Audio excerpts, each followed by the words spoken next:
The day after his son had left, Prince Nicholas sent for Princess Mary to come to his study. "Well? Are you satisfied now?" said he. "You've made me quarrel with my son. Satisfied, are you? That's all you wanted? Satisfied? It hurts me, it hurts. I'm old and weak and this is what you wanted. Well then, gloat over it. Gloat over it." After that Princess Mary did not see her father for a whole week. He was ill and did not leave his study. Princess Mary noticed to her surprise that during this illness the old prince not only excluded her from his room, but did not admit Mademoiselle Bourienne either. Tikhon alone attended him. At the end of the week the prince reappeared and resumed his former way of life, devoting himself with special activity to building operations and the arrangement of the gardens and completely breaking off his relations with Mademoiselle Bourienne. His looks and cold tone to his daughter seemed to say, "There, you see? You plotted against me, you lied to Prince Andrew about my relations with that French woman and made me quarrel with him, but you see I need neither her nor you." Princess Mary spent half of every day with little Nicholas, watching his lessons, teaching him Russian and music herself, and talking to des Alts. The rest of the day she spent over her books, with her old nurse, or with God's folk who sometimes came by the back door to see her. Of the war Princess Mary thought as women do think about wars.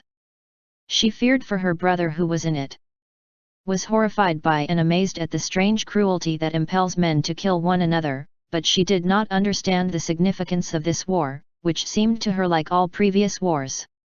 She did not realize the significance of this war. Though des Alts with whom she constantly conversed was passionately interested in its progress and tried to explain his own conception of it to her. And though the God's folk who came to see her reported, in their own way, the rumors current among the people of an invasion by Antichrist, and though Julie, now Princess Drubetskaya, who had resumed correspondence with her, wrote patriotic letters from Moscow. "I write you in Russian, my good friend," wrote Julie in her Frenchified Russian, "because I have a detestation for all the French, and the same for their language which I cannot support to hear spoken. We in Moscow are elated by enthusiasm for our adored emperor. My poor husband is enduring pains and hunger in Jewish taverns, but the news which I have inspires me yet more. You heard probably of the heroic exploit of Revsky, embracing his 2 sons and saying, 'I will perish with them but we will not be shaken.' And truly though the enemy was twice stronger than we were unshakable. We pass the time as we can, but in war as in war. The princesses Aline and Sophie sit whole days with me, and we, unhappy widows of live men, make beautiful conversations over our charpe, only you, my friend, are missing." And so on. The chief reason Princess Mary did not realize the full significance of this war was that the old prince never spoke of it, did not recognize it, and laughed at des Alts when he mentioned it at dinner. The prince's tone was so calm and confident that Princess Mary unhesitatingly believed him. All that July the old prince was exceedingly active and even animated. He planned another garden and began a new building for the domestic serfs. The only thing that made Princess Mary anxious about him was that he slept very little and, instead of sleeping in his study as usual, changed his sleeping place every day. One day he would order his camp bed to be set up in the glass gallery. Another day he remained on the couch or on the lounge chair in the drawing room and dozed there without undressing, while instead of Mademoiselle Bourienne a serf boy read to him. Then again he would spend a night in the dining room. On August 1, a second letter was received from Prince Andrew. In his first letter, which came soon after he had left home, Prince Andrew had dutifully asked his father's forgiveness for what he had allowed himself to say and begged to be restored to his favor. To this letter the old prince had replied affectionately, and from that time had kept the French woman at Prince Andrew's second letter. Written near Vitebsk after the French had occupied that town, gave a brief account of the whole campaign, enclosed for them a plan he had drawn and forecasts as to the further progress of the war. In this letter Prince Andrew pointed out to his father the danger of staying at Bald Hills, so near the theatre of war and on the army's direct line of march, and advised him to move to Moscow. At dinner that day, on Desailly's mentioning that the French were said to have already entered Vitebsk, the old prince remembered his son's letter. "There was a letter from Prince Andrew today," he said to Princess Mary. "Haven't you read it?" "No, father," she replied in a frightened voice. She could not have read the letter as she did not even know it had arrived. "He writes about this war," said the prince, with the ironic smile that had become habitual to him in speaking of the present war. "That must be very interesting," said Desailles. "Prince Andrew is in a position to know." "Oh, very interesting," said Mademoiselle Bourienne. "Go and get it for me," said the old prince to Mademoiselle Bourienne. "You know, under the paperweight on the little table." Mademoiselle Bourienne jumped up eagerly. "No, don't!" he exclaimed with a frown. "You go, Michael Ivanovich." Michael Ivanovich rose and went to the study. But as soon as he had left the room, the old prince, looking uneasily round, threw down his napkin and went himself. "They can't do anything. Always make some muddle," he muttered.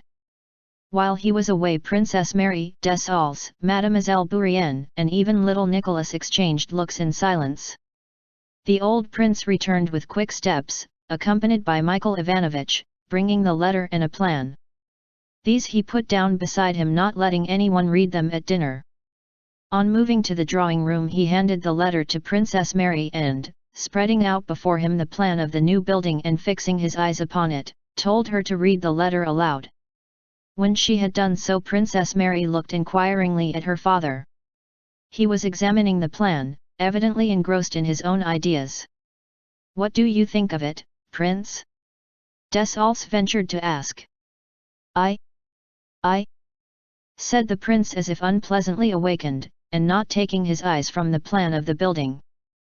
"Very possibly the theatre of war will move so near to us that—" "Ha ha ha!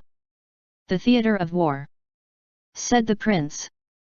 "I have said and still say that the theatre of war is Poland, and the enemy will never get beyond the Niemen." Desailles looked in amazement at the prince. Who was talking of the Niemen when the enemy was already at the Dnieper? But Princess Mary, forgetting the geographical position of the Niemen, thought that what her father was saying was correct. "When the snow melts they'll sink in the Polish swamps." Only they could fail to see it, the prince continued, evidently thinking of the campaign of 1807, which seemed to him so recent. "Bennigsen should have advanced into Prussia sooner, then things would have taken a different turn." "But, Prince," Desailles began timidly, "the letter mentions Vitebsk." "Ah, the letter?" "Yes," replied the prince peevishly. "Yes. Yes." His face suddenly took on a morose expression. He paused. "Yes, he writes that the French were beaten at what river is it?" Desailles dropped his eyes. "The prince says nothing about that," he remarked gently. "Doesn't he? But I didn't invent it myself." No one spoke for a long time. "Yes. Yes. Well, Michael Ivanovich," he suddenly went on, raising his head and pointing to the plan of the building, "tell me how you mean to alter it." Michael Ivanovich went up to the plan, and the prince, after speaking to him about the building, looked angrily at Princess Mary and Desailles and went to his own room. Princess Mary saw Desailles' embarrassed and astonished look fixed on her father, noticed his silence, and was struck by the fact that her father had forgotten his son's letter on the drawing-room table. But she was not only afraid to speak of it and ask Desailles the reason of his confusion and silence, but was afraid even to think about it. In the evening, Michael Ivanovich, sent by the prince, came to Princess Mary for Prince Andrew's letter, which had been forgotten in the drawing-room. She gave it to him and, unpleasant as it was to her to do so, ventured to ask him what her father was doing.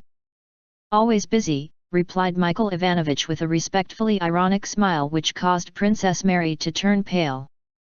"He's worrying very much about the new building. He has been reading a little, but now," Michael Ivanovich went on, lowering his voice, "now he's at his desk, busy with his will, I expect." One of the prince's favorite occupations of late had been the preparation of some papers he meant to leave at his death and which he called his will. "An alpatic is being sent to Smolensk?" asked Princess Mary. "Oh, yes, he has been waiting to start for some time.